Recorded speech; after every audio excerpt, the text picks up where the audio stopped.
घर में कितनी बार आरती करते हो आप लोग? जम के बोलो जरा, जम के। 2 बार, एक सुबह एक शाम। एक सुबह के समय आरती करते हो और एक शाम के समय आरती करते हो। 2 बार आरती केवल।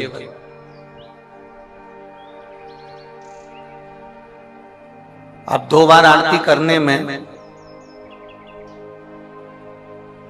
आप भगवान शंकर को, भगवान गणेश जी को, माता पार्वती जी को, दुर्गा भवानी को, भगवान शालिग्राम जी को, भगवान लड्डू गोपाल जी को, तुम्हारे घर में जिस जगह पर तुम भगवान की आरती करते हो उस जगह पर सारे देवता विराजमान। किसी किसी का घर ऐसा होगा जहां पर सब देवता नहीं होंगे, फिर भी 2-4 तो होंगे।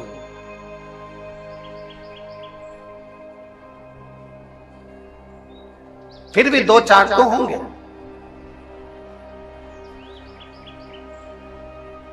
जिस घर के अंदर सारे देवता विराजमान हैं, सभी देवी देवता जिसके घर के अंदर विराजमान हैं, आप प्रयास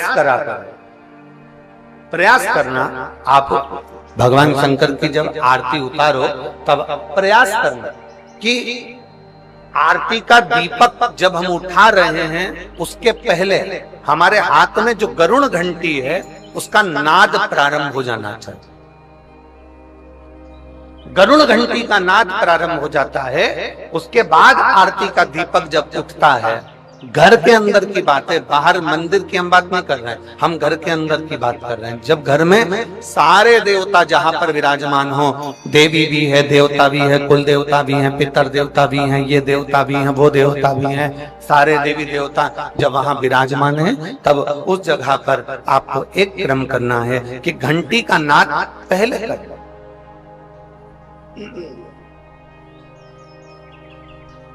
कारण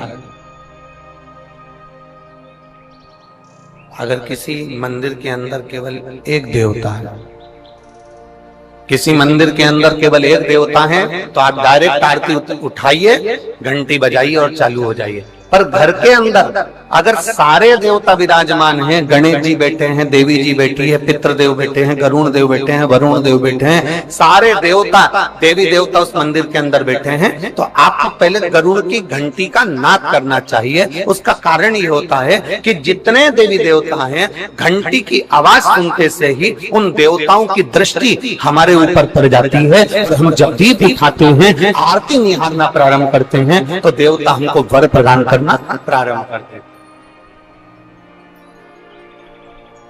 वो देवता हमें वर प्रदान करना प्रारंभ कर देते हैं। आप किसी भी मंदिर के अंदर प्रवेश कर रहे हैं, आप किसी भी मंदिर के अंदर जा रहे हैं, छोटे छोटे बच्चे उस मंदिर में दर्शन करने आ रहे हैं, छोटे छोटे बच्चे उस मंदिर में पूजन करने आ रहे हैं।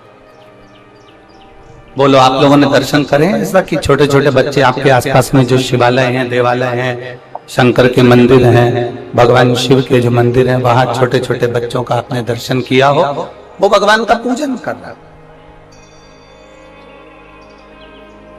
एक छोटे से बच्चे के हाथ से जल चढ़ाते चढ़ाते अगर लोटा नीचे गिर गया,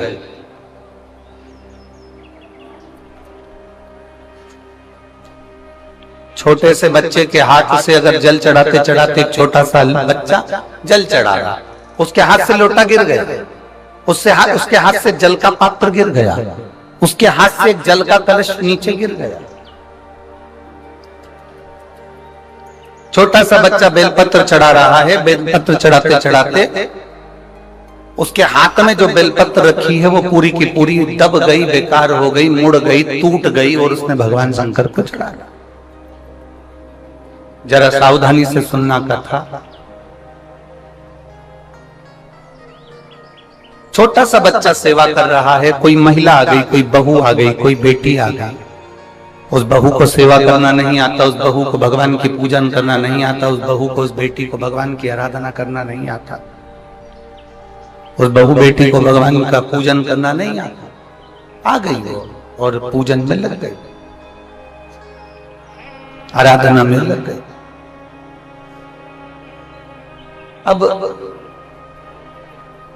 मान लो उससे कोई गलती हो रही है, मान लो उस बच्चे के हाथ से लोटा गिर गया, मान लो उस बच्ची के हाथ से लोटा गिर गया, मान लो बहू पूजन कर रही थी उससे कुछ गड़बड़ी हो गई, बेटी पूजन कर रही थी उससे कोई गड़बड़ी हो गई, कोई बच्चा पूजन कर रहा था उससे कोई गड़बड़ी हो गई, कोई पूजन में त्रुटि हो गई। तो मेरा निवेदन इस व्यासपीठ से है कि जितने बड़े बड़े लोग जिनको पूजन करना आती है, जिनको आराधना करना आती है, जिनको अर्चना करना आती है, उनसे निवेदन है उस बच्चे को लोटा गिरने पर, उस बच्चे को गलत पूजन करने पर, उस बच्चे को कहीं त्रुटि वाली पूजन करने पर भी मेरा घर के बड़ों से निवेदन है उसको डांटने का प्रयास मत करना, क्योंकि वो अभी अभी जुड़ा, वो अभी अभी जुड़ा। जब वो अभी अभी जुड़ा है तो धीरे धीरे धीरे धीरे वो सेवा की ओर, पूजन की ओर अग्रण्य होगा, वो धीरे धीरे पूजन की ओर बढ़ेगा, वो धीरे धीरे सेवा की ओर बढ़ेगा, धीरे धीरे सीखेगा। अब आप लोग क्या करते हो कि एक साथ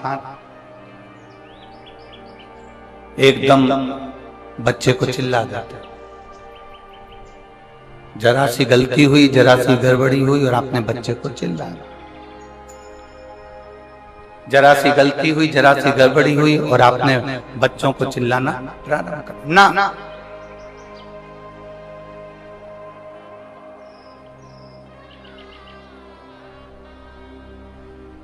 हम आपसे पूछें एक बात, उत्तर दोगे रे रेवाड़ी वाली? अरे बोलो तो जम के। गलती भगवान करता है कि इंसान करता है? जम के बोलो जरा। इंसान करता है। गलती भगवान नहीं करता, गलती इंसान करता।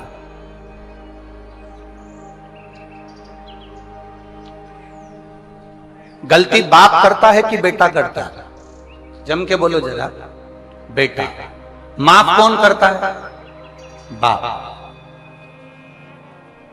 आपने अगर गलती कर भी दी है, आपसे अगर कोई गलती हो भी गई है, मान लो जल की जगह तुमने दूध चढ़ा दिया, दूध की जगह दही चढ़ा दिया, दही की जगह तुमने जल चढ़ा दिया, मान लो चंदन लगाना था तुमने चावल लगा दिया, चावल की जगह अबीर लगा दी, अबीर की जगह गुलाल लगा दी, मान लो बेलपत्री की जगह फूल चढ़ा दिया, फूल की जगह बेलपत्र चढ़ा दी, तो ये चिंता मत करना कि मुझसे कोई गलती हो गई। याद रखना वो तुम्हारा बाप है और बाप अपने बच्चों की गलतियों को माफ कर सकता है।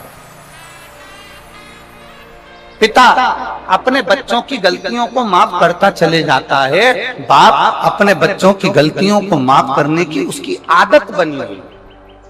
वो तो केवल इतना कहता है कि तुम कैसे भी आओ मेरे करीब, कैसे भी आओ।